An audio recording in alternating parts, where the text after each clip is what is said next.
Terima kasih peneraju acara, penajuri Teguh Saksama dan warga maya sekalian. Assalamualaikum, salam sejahtera dan salam Malaysia Madani buat semua.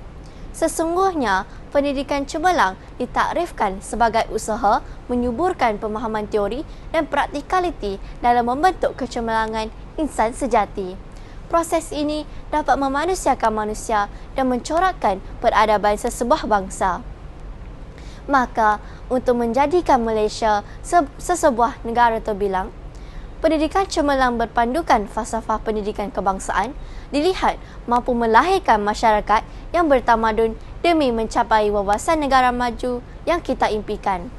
Persoalannya, bagaimanakah kita dapat merealisasikan pendidikan cemerlang demi membentuk negara terbilang? Maka, hayatilah cetusan minda saya yang pertama. Sekolah Cemerlang Pendidikan Gemilang. Menerusi Pelan Induk Pembangunan Pendidikan, institusi sekolah sentiasa ditambah baik. Sekolah kebangsaan diperkasa, jurang pendidikan dirapatkan, sekolah wawasan diwujudkan. Semuanya untuk menyemai budaya kecemerlangan dan semangat perpaduan ke arah satu Malaysia yang kita gagaskan. Dalam era kemodenan, sekolah bestari menjadi pilihan. Aplikasi ICT banyak digunakan, malah pedagogi guru mampu ditingkatkan. Bagi menangani golongan pelajar bermasalah, pendekatan kaunseling dibuat secara berhemah. Penerapan disiplin membentuk sasiah murid kian terselah. Bukti, institusi pendidikan tidak pernah goyah. Maka, sudah terang lagi bersuluh, sekolah cemerlang menjamin pendidikan gemilang. Hadirin sekalian, cetusan minda yang kedua, guru cemerlang pendidikan gemilang. Kecemerlangan sistem pendidikan di Malaysia sebenarnya ditunjangi oleh 4 prinsip utama golongan pendidik kita, iaitu kekuatan intelek, kepimpinan berwibawa, kemuliaan akhlak serta kecintaan terhadap profesi keguruan.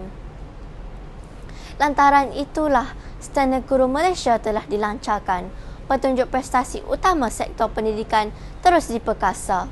Guru cemerlang diberi pengiktirafan bukan untuk menambah beban atau tekanan, tetapi sebagai dorongan untuk merintis perubahan demi kemajuan dunia pendidikan.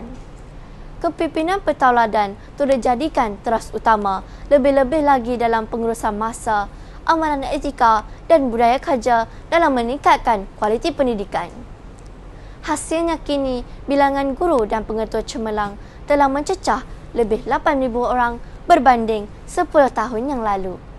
Lebih membanggakan lagi, kajian Indeks Persepsi Murid tahun 2012 mendedahkan bahawa 97% murid-murid Malaysia menganggap guru-guru mereka bersifat penyayang, berdedikasi, malah menjadi sumber inspirasi.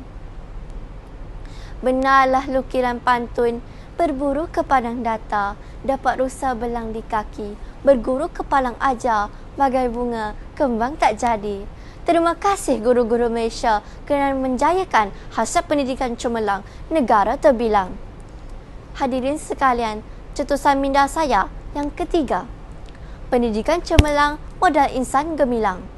Sedarkah kita bahawa hari ini gejala sosial berleluasa, mak rempit dijadikan idola, zina pula dianggap biasa, bayi dihumban tanpa kasihan, dipijak, ditendang tanpa ihsan.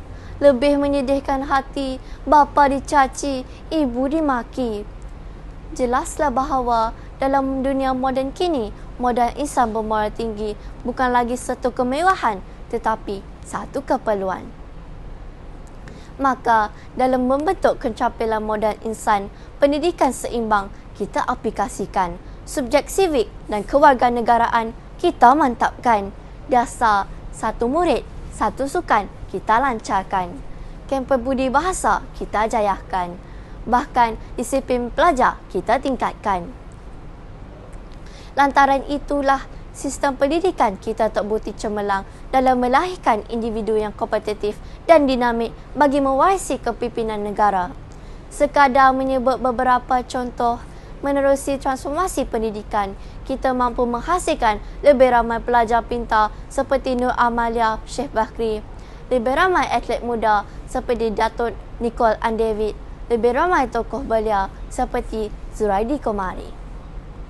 Malah lebih ramai idola remaja seperti Imam Muda Ashraf. Hakikatnya jelas, pendidikan cemerlang melahirkan modal insan gemilang demi memacu kejayaan negara terbilang. Ya, hadirin sekalian, secara kesimpulannya, pendidikan cemerlang menjelaskan koleransi yang jelas antara institusi pendidikan berkualiti, golongan pendidik berdedikasi dan kemenjadian pelajar modal insan berintegriti.